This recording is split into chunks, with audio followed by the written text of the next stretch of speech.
The rain pounded the airport pavement in heavy, unrelenting sheets as the black SUV pulled away and left me standing on the curb, my suitcase half unpacked, the flight's jet bridge still echoing the last of our arrival. I watched his taillights fade into the stormlit evening, my husband, Elliot Sinclair, driving off without a backward glance, the engine idling just long enough for his words to sink in. "You need a lesson, Serena. You'll walk home and remember who runs things." And then the vehicle roared away into the downpour. My breath caught. I didn't struggle. I didn't plead. I just stood there, the wind whipping around me, the airport lights flickering in the distance, hearing the storm before I saw it. Minutes later, a sleek black sedan slid to a stop behind the deserted curb. My bodyguard, Marcus Reed, stepped out calmly, umbrella already in hand, eyes steady. I offered him a small, determined smile as I climbed into the back seat. The cruelty had ended. This was the moment his hubris betrayed him. It began hours ago with celebration. Just 3 hours ago, we were in a lavish dining room at a steakhouse in downtown Minneapolis, sharing our anniversary dinner amid candlelight and wine. Elliot raised a toast to us, though already his eyes were flickering elsewhere, his phone hidden under the table. I asked a quiet question. What happened to the $15,000 that disappeared from our joint account this afternoon? He laughed it off. Numbers get moved, Serena. You don't worry your pretty head about fund flows. But later in the car, he pulled over and told me to get out, right at the airport curb, as we'd just returned from a business trip. "You'll walk home," he said. "Maybe by the time you arrive, you'll remember your place." I stepped out into the storm-dark night, my heels sinking slightly in puddles, the storm's rumble riding in on the wind. I didn't argue. How could I? I'd been preparing this for months. Inside the rental room of the sedan, I switched on my phone recorder as quietly as I could. I'd been documenting his lies for nearly a year, installing cameras, hiring a forensic accountant, gathering evidence while playing the willing wife. Tonight was his escalation. It was also his worst mistake. I nodded to Marcus as the car sped off from the curb, leaving me in the lashing rain. He pulled away on a side road, backlit by airport lights and streaks of wind-driven rain. I counted to 90, standing solitary on the slick pavement until the taillights disappeared behind a gate. Then I walked steadily toward the black sedan at the far side of the lot, where Marcus had parked, clutching my umbrella and a thermos of hot coffee. "Did you get everything?" Marcus asked, voice low as thunder rolled overhead. I handed him the phone. Right in his own words. The night pressed in, rain lashing the cracked asphalt. "Abandonment in a storm," Marcus murmured. 3 years watching him control you, but this is criminal. I wrapped my coat tighter, feeling the warmth of the coffee spread through my fingers. I looked up at the gathering clouds. "It's going to get worse," I said. Marcus nodded. He doesn't know what's coming. While Elliot believed he was teaching me a lesson, I was ready. I'd uncovered the second set of books. I knew about the offshore transfers. I knew about the mistress. I'd delayed for months, kept quiet, built my case. Tonight his tantrum became evidence. I slid into the sedan, and we drove away from the airport into the storm, taking back roads so he wouldn't spot us. I thought of the black Mercedes he drove, parked now back at the terminal where he thought I'd be wandering lost in rain and humiliation. He didn't know that I had hired Marcus 8 months ago, that cameras had gone in under the guise of security upgrades, that the forensic accountant, Valentina Chang, had been cataloging every wire transfer and shell company. And that divorce attorney Rebecca Sterling had her case file stacking high, not because I was defeated, but because I was invisible until now. The roads curved through the dark outskirts of the city, rain hammering the windshield, Marcus's tires slicing water. I clutched my bag. The plan we'd rehearsed for weeks had begun with tonight's abandonment. He thought he'd cornered me into submission. Instead, I stepped into the role he wrote for me, but on my terms. We arrived at a small hotel, booked under my maiden name, paid in cash over the past weeks, clothes staged in the room. I stepped from the truck into the torrential downpour, my hair plastered, shoes wet, and made my entrance into the hotel lobby as the abandoned wife. The clerk offered a towel, wrapped around me with concern in her eyes. I choked back a small sob. My husband left me, at the airport. In the storm, I said, voice shaking. Perfect. Every detail precisely as Rebecca had coached. Once inside the room, I locked the door, keyed the chain, and pressed play on the recording. His voice, cold and clear. You think you're so clever, calling my accountant behind my back. My voice steady. Our money, Elliot. I have a right to know. His response. You spend it on silly dinners. I earned it. I manage it. Then Valentina's text, found 3 more accounts in Panama. He's been moving money for 18 months. 18 months. I closed my eyes and let the resolution settle in. The man who pulled away tonight in his Mercedes thought he owned the narrative. He didn't know I'd already won. I sat at the desk in the rain-wet hotel room and wrote notes I never meant him to see. The promotion I refused, the investment opportunity one abandoned because he told me travel would strain our marriage, the friendships I lost under his clever persuasion. Outside the window, the storm shed light on the city in drifts of lightning, as if the night itself had arrested his lie. The cold voice machine churn of his repeated calls ignored. The mistress' phony apology. The frantic calls down the hall in his office.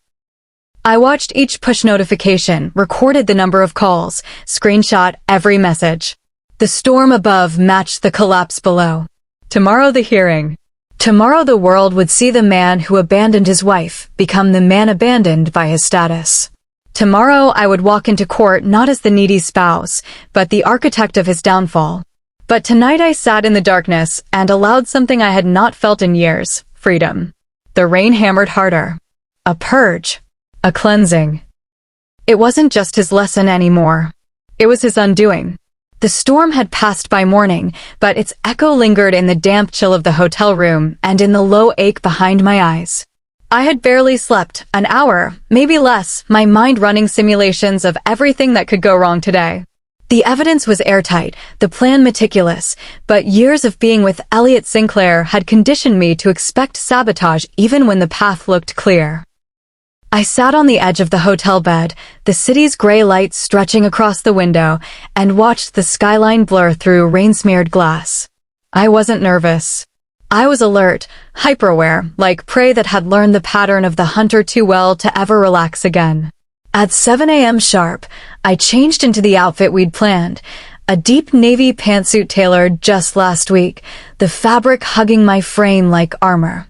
Rebecca said it had to be sharp.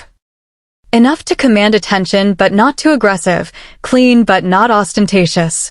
I wore no jewelry except a single gold bracelet that once belonged to my grandmother, the one who taught me to play chess and told me when I was 8 years old, a queen never panics. She plans 3 moves ahead and sacrifices only when the win is guaranteed. Valentina arrived first. Her hair was still damp from the rain, and her hands clutched a flash drive with the fervor of a surgeon holding a scalpel.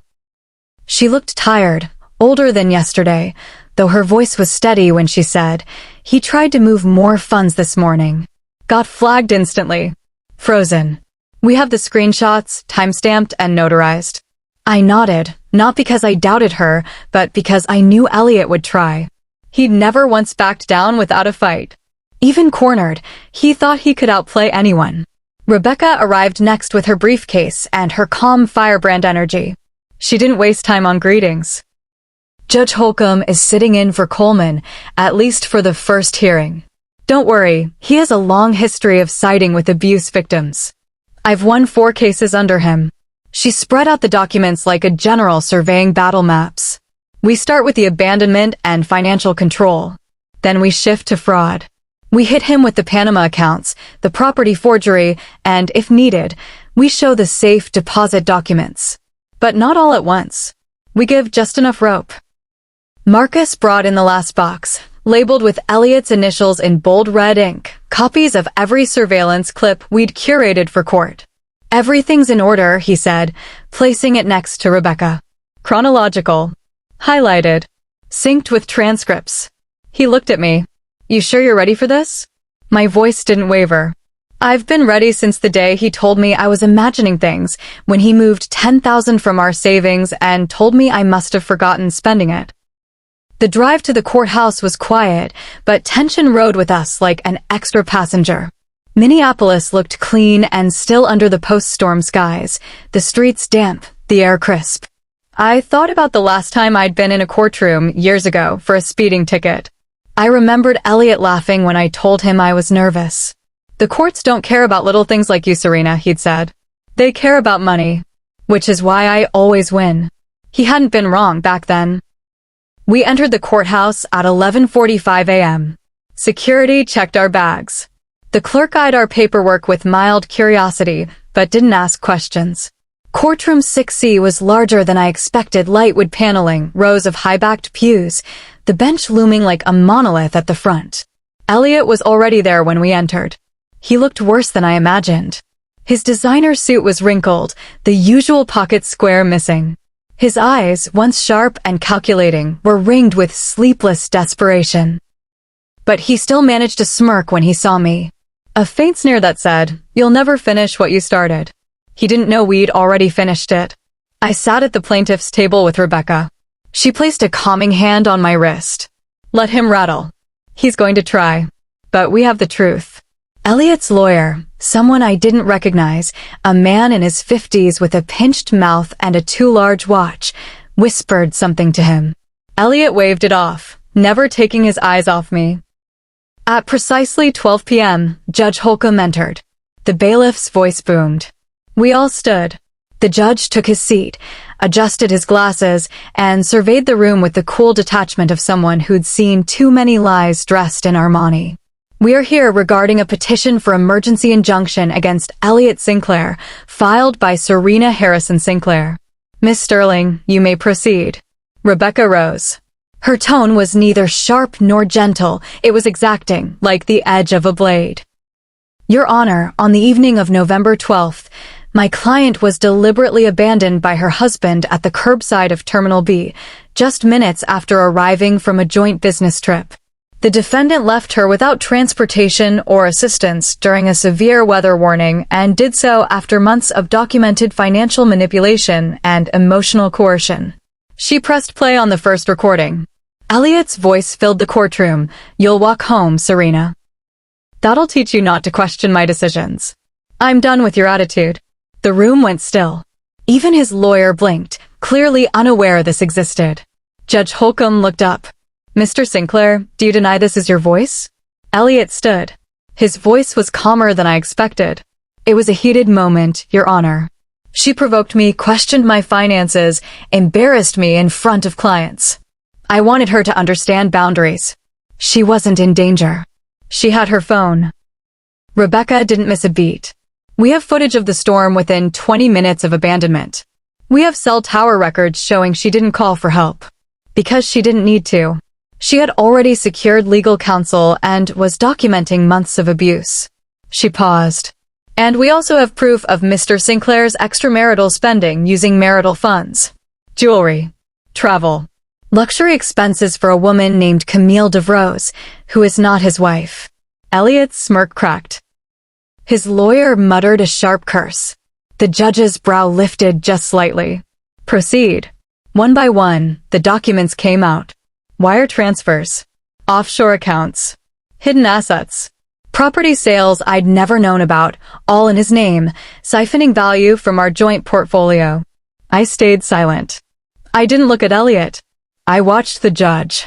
I watched his pen move, his eyes narrowing, his lips thinning as he flipped page after page.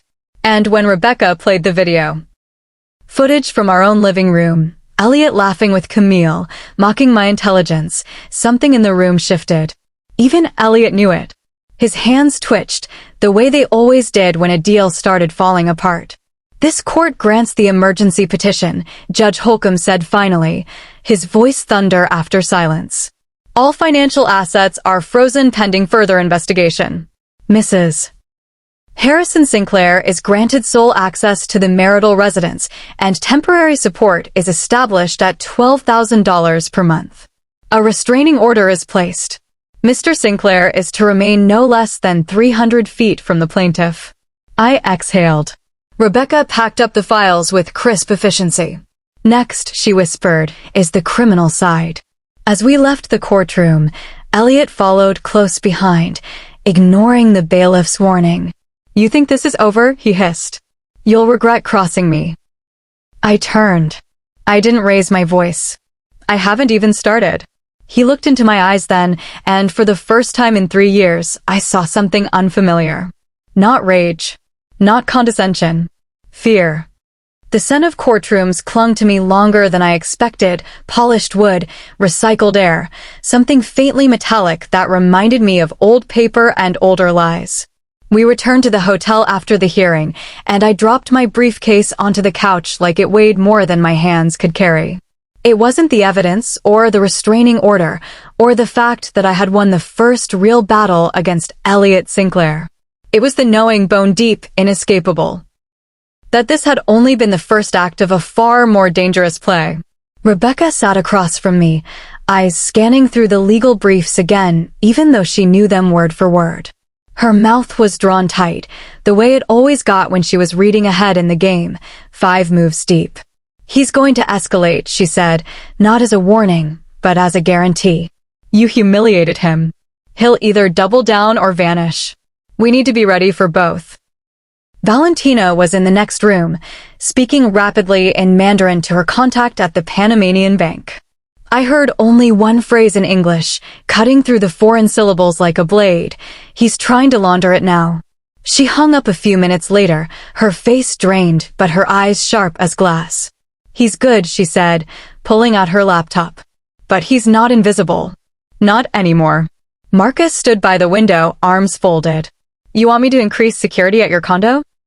Move you to a safe house. I shook my head. Not yet.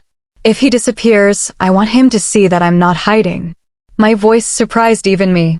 I didn't sound like the woman he abandoned at the airport curb.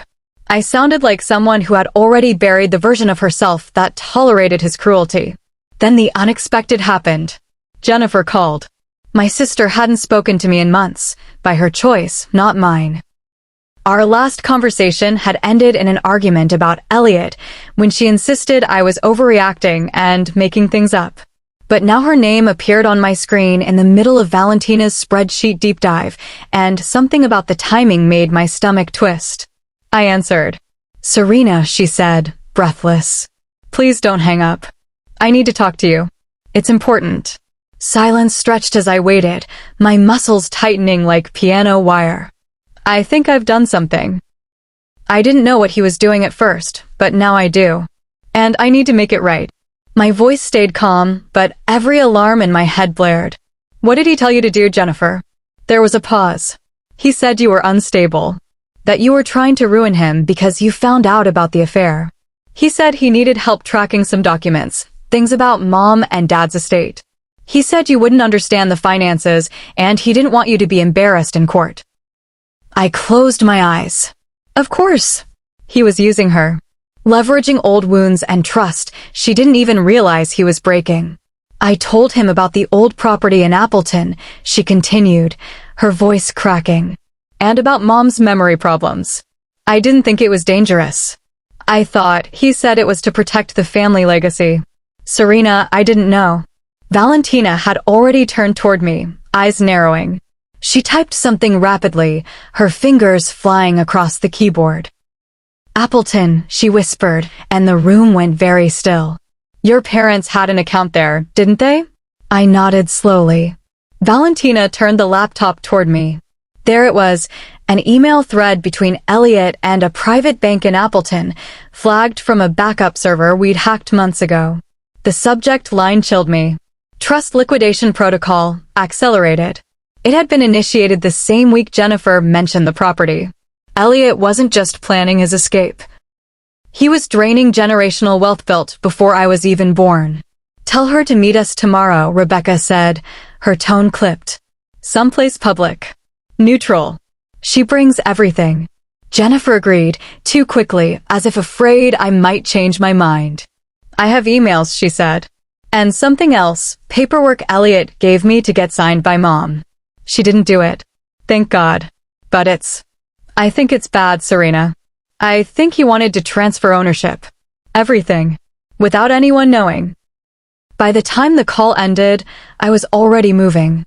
We didn't wait until morning. Marcus drove us 3 hours northeast that evening, into the quiet rural stretch of Wisconsin, where my mother now lived in a private memory care facility. She'd been declining for years, early onset dementia, triggered after my father passed, but she still had good days. Some days she remembered everything. I prayed this was one of them. Jennifer met us outside, pale and shaking, clutching a manila envelope so tightly I thought it might tear from sweat.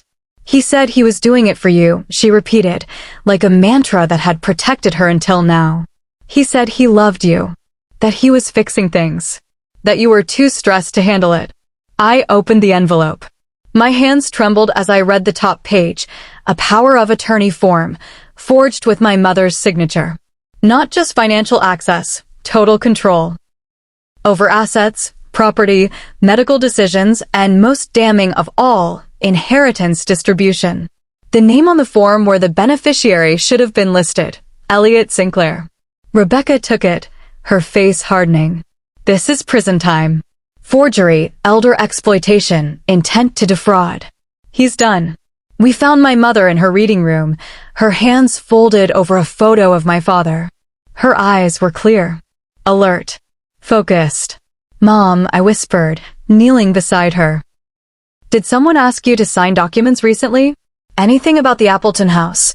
She reached slowly toward her purse and pulled out a small iron key, taped to a folded envelope. Your father left this with me. He said if anything ever happened, if you ever doubted someone's intentions, you should open the box at Henley First Bank. I took the key.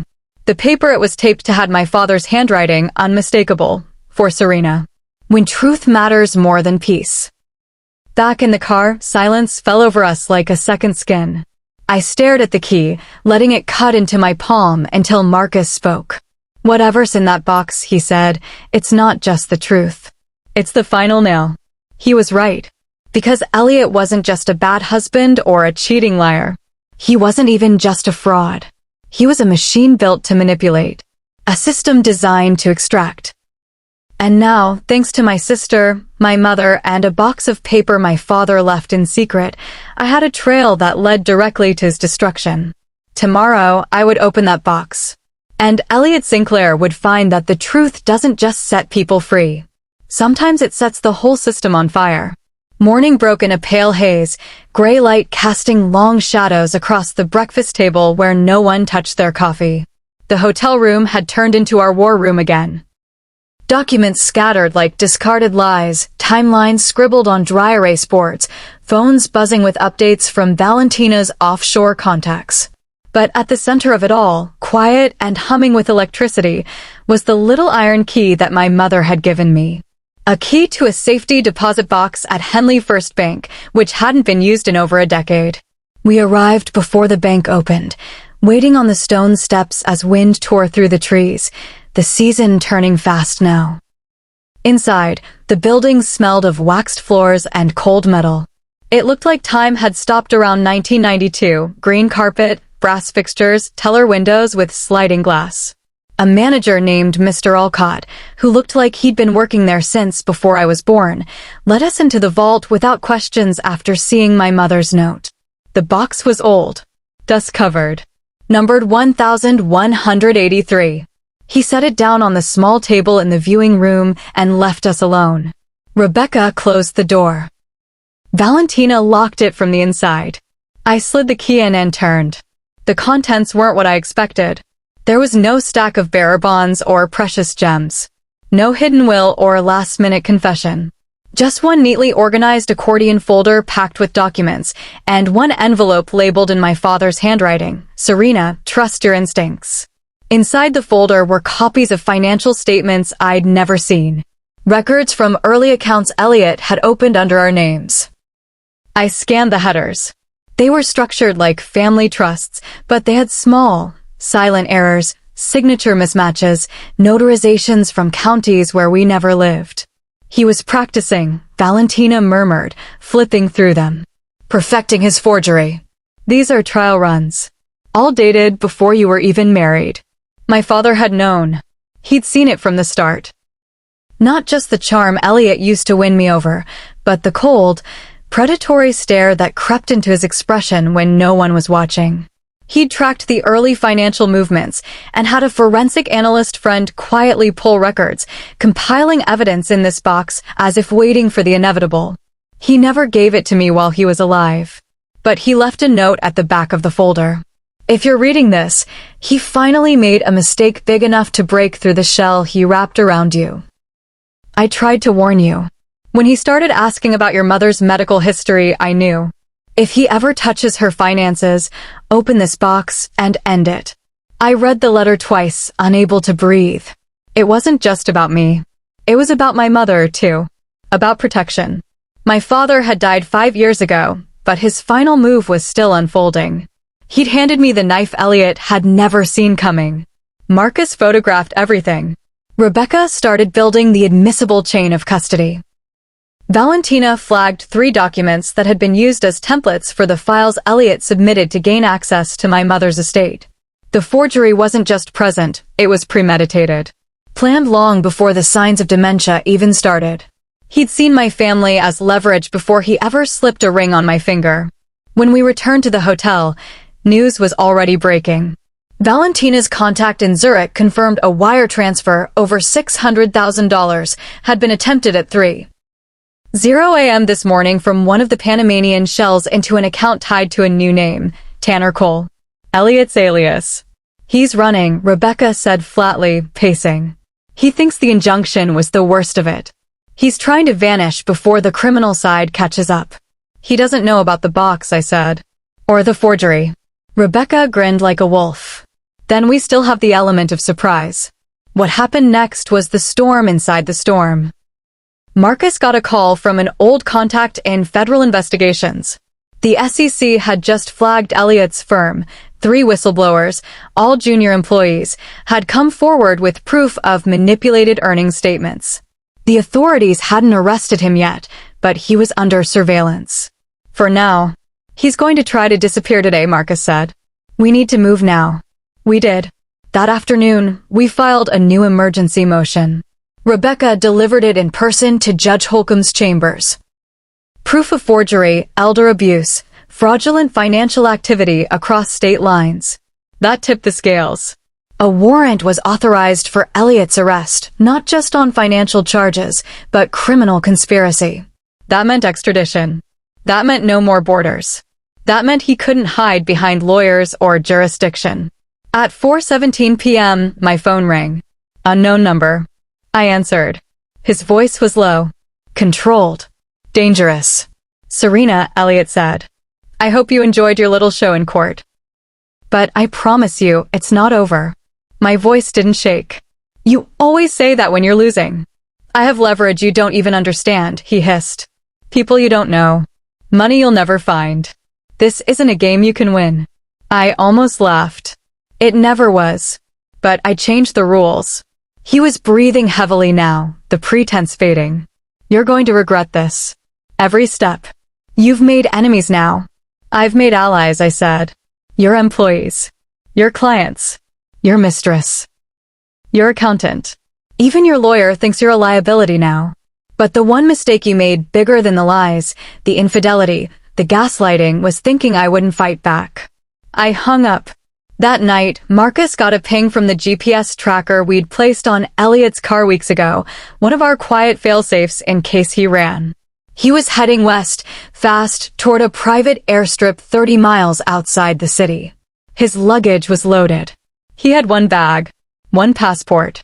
We called the agents. Then we waited. 30 minutes later, Marcus got the confirmation text. They had him. At the airstrip. Boarding stairs in sight. Passport in hand. Arrested without incident. The man who once stood in a $4,000 suit and told me to remember my place had been reduced to a file number in the federal system. Processed. Fingerprinted. And held without bail. I stood by the hotel window, the rain falling gently now, tapping the glass like it was trying to remember the storm. The light was soft. The sky clear. But what filled me wasn't relief. It was resolve. Because this wasn't the end. This was only the beginning. The courthouse felt different this time. Not colder, not louder, just quieter in a way that comes only when truth is about to land like a wrecking ball. The reporters outside barely looked up when we arrived. The story had already moved past spectacle. This was now the reckoning. The final chapter in a man's carefully manufactured empire crumbling in real time. Inside courtroom 11D, everything was still polished, still formal. But now it was our battlefield. Elliot Sinclair sat in the defendant's chair, flanked by federal agents, his once perfect posture hunched, the orange prison-issue jumpsuit a far cry from the custom-tailored suits he once wore like armor. His jaw clenched, hands cuffed at his sides. He looked not like a mastermind caught in a snare, but like a child caught stealing candy and told the world was watching. Judge Holcomb presided again, his voice steady and tired. The docket was long. Elliot's charges spanned 15 separate indictments. Wire fraud, conspiracy, forgery, exploitation of vulnerable persons, money laundering, obstruction of justice. The list read like a manifesto of financial abuse, a blueprint of cold ambition gone rotten. But what shifted the room from tense to deadly silent was the witness list. Rebecca called me first. I walked to the stand, each step firm, deliberate, not rushed. I wore a black suit. Minimal makeup. No jewelry. No performance. Just clarity. I told the court about the night he left me at the airport. About the weather, the threats, the chilling precision of his tone. I played the recording. The words filled the room like oil on water. Maybe a walk home will teach you some respect. I spoke about the emotional manipulation. The gaslighting.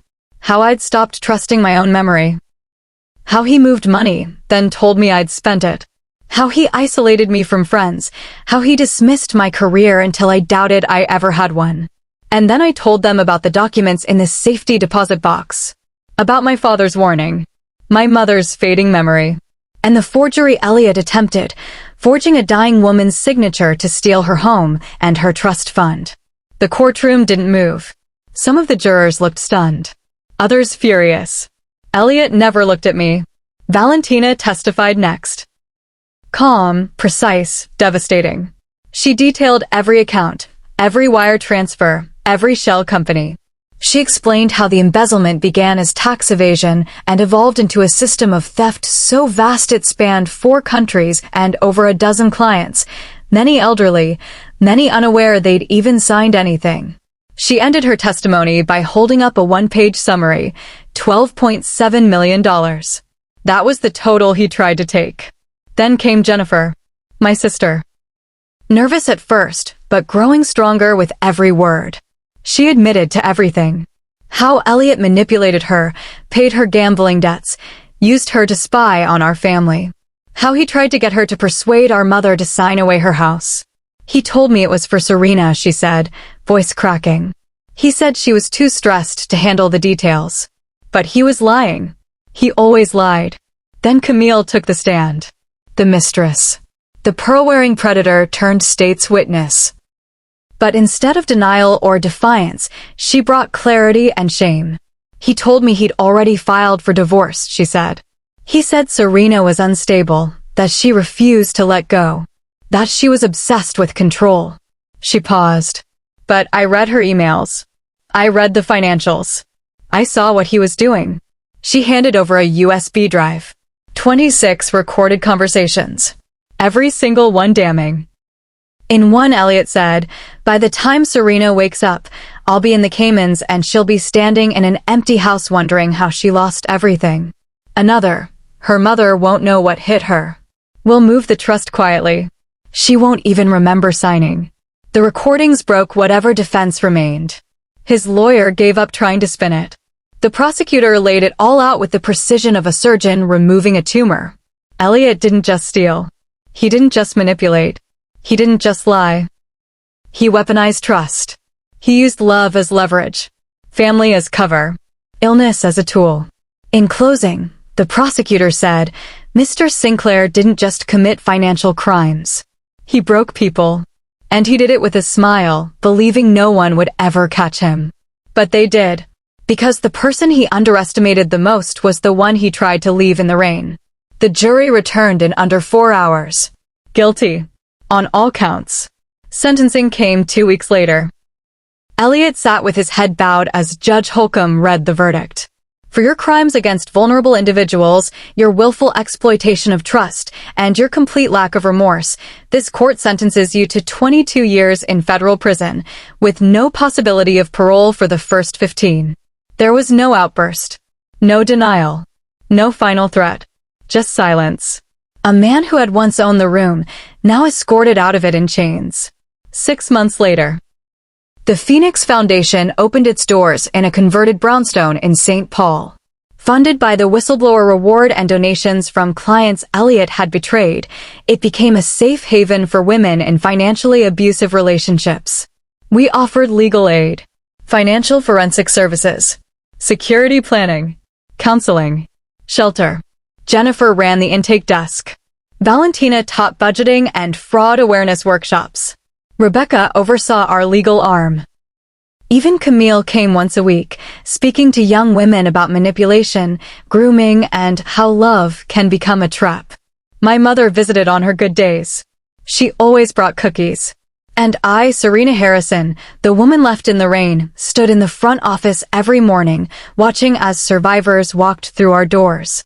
Some broken, some scared, some just lost. But every single one of them left stronger. And every single one of them reminded me of the lesson Elliot never learned.